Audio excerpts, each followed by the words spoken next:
The Secretary of Defense insists nobody was texting war plans. And Pete Hegseth says, I know exactly what I'm doing. Today, we learned exactly what he was doing in that chat in which the Trump National Security Team discussed plans for a U.S. attack on Yemen's Houthi rebels. We know because the journalist who was accidentally invited into the chat released the text today. Ed O'Keefe is at the White House, where earlier today they were still contending nothing Hegseth texted was classified. But Ed, did that change?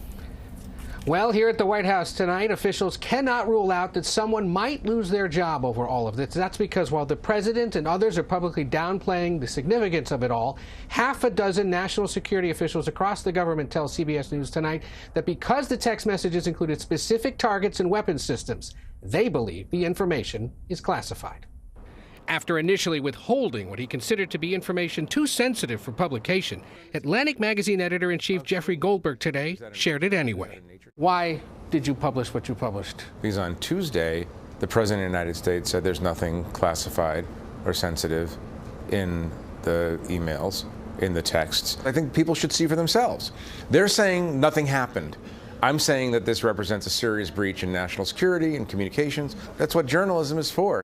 The new article revealed that on the morning of March 15th, Defense Secretary Pete Hegseth shared with Vice President Vance and other senior officials the specific times F-18 fighter jets would launch to strike a target terrorist. Less than 2 hours later, Hegseth said, sea-based Tomahawks would be launched. It sent a chill down my spine. I mean, I'm getting on my phone, sitting in a supermarket parking lot, a plan from the Secretary of Defense about an attack that's coming up in 2 hours. Today, traveling in Hawaii, Hegseth once again defended his decision to send the texts. There's no units, no locations, no routes, no flight paths, no sources, no methods, no classified information. We showed the text messages today to Chuck Hagel, who served as President Obama's defense secretary and is a former Republican senator. So this is the screen grab of the texts that was published this morning. Put your defense secretary hat on for a second. If you read that, what is this information? Well, this is very real, classified information. You talk about when a launch is going to be held, when the mission is a go, what aircraft are being used to strike a target, drones and so on. If that's not classified, I don't know what is. Traveling in Jamaica, Secretary of State Marco Rubio, also on the text chain, said, someone made a mistake.